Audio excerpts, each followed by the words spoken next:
Hi friends, welcome to YV creations. నేను మీ వెంకట శివ. రీసెంట్గా అనంతగా తీసిన మూవీ 8 వసంతాలు.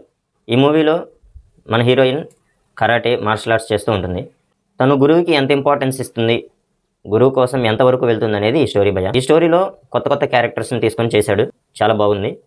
ఒక్కొక్క క్యారెక్టర్కి ఒక్కొక్క ఇంపార్టెన్స్ ఇచ్చాడు. ఒక్కొక్క క్యారెక్టర్ నుంచి రియల్ లైఫ్లో నేర్చుకోవాల్సిన విషయాలు కూడా చాలా బాగుంటాయి.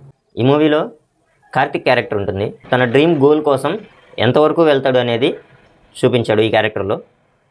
కార్తిక్ క్యారెక్టర్లో ఏంటంటే, మనం చేసే పని నిజాయితీగా చేస్తే చాలు. అది ఎలాంటి పనైనా, ఏ పనైనా నిజాయితీగా చేస్తే చాలు. అది ఎలాంటిది ఏందనేది చూసుకోవాల్సిన అవసరం లేదు అన్నట్టుగా చూపిస్తాడు.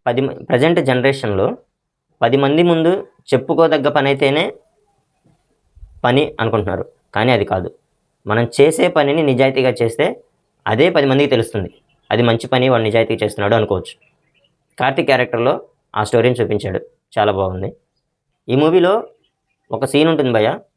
ఆ సీను ఒక బెస్ట్ హీరోకి పడ్డది ప్రీవియస్ మూవీస్లో. తమ్ముడు మూవీలో పవన్ కళ్యాణ్కి ఒక సీన్ ఉంటుంది మార్షల్ ఆర్ట్స్ రిలేటెడ్ది. ఆ సాంగ్, ఆ బ్యాక్గ్రౌండ్ మ్యూజిక్ అంతా అది సూపర్ హిట్ అయింది.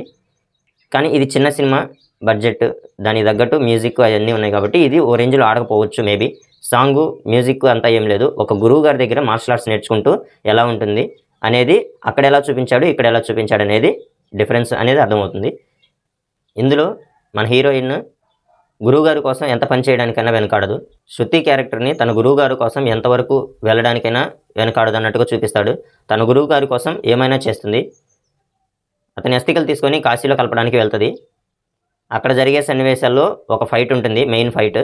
అది ఎక్సలెంట్గా ఉంటుంది భయ్య. ఈ హీరోయిన్కి కూడా ఎక్కడా తగ్గదన్నట్టుగా చూపించాడు. ఒక మార్షల్ ఆర్ట్స్ తెలిసిన మనిషి ఎలా ఫైట్ చేస్తే ఎలా ఉంటుంది అనేది చూపించాడు, చాలా బాగుంది. ఇదే ఫైట్ పెద్ద హీరోకి మేల్ ఓరియంటెడ్ పడితే థియేటర్ మొత్తం దద్దరిల్లిద్ది భయ్య. ఫీమేల్ ఓరియంటెడ్ కాబట్టి అంత ఇదిగా లేదనిపిస్తుంది, కానీ ఎక్సలెంట్గా తీశాడు. సీన్స్ మాత్రం చాలా బాగున్నాయి. ఈ మూవీలో ఒక డైలాగ్ మాత్రం ఎక్సలెంట్గా ఉంటుంది. మగాడి ప్రేమకి సాక్ష్యాలుగా పాలరాతి సౌధాలు, భాగ్యనగరాలు ఉన్నాయి, కానీ ఆడదాని ప్రేమకి సాక్ష్యాలుగా ఏమున్నాయి, మనసులో దాచుకున్న జ్ఞాపకాలు మాత్రమే కదా అంటూ ఈ డైలాగ్ను మాత్రం చాలా బాగా తీశాడు. ఈ డైలాగ్ ఎదురుగా తాజ్మహల్కి ఎదురుగా ఉంటుంది భయ్య. ఆ సీనరీ, బ్యాక్గ్రౌండ్ మ్యూజిక్ అంతా ఎక్సలెంట్గా ఉంటుంది. ఆ డైలాగ్ మాత్రం ఈ సినిమాలో చాలా బాగుంది. ఈ సినిమాలో సగం హాఫ్ వరకు చూస్తే హీరోయిన్కి లవ్ ఫెయిల్ అవుతుంది, వదిలేసి వెళ్ళిపోతాడు. ఇదే సీను ఎగ్జాక్ట్గా వానా సినిమాలో ఉంటుంది భయ్య. ఆ వానా సినిమా ఇప్పటికీ all time record, super hit cinema.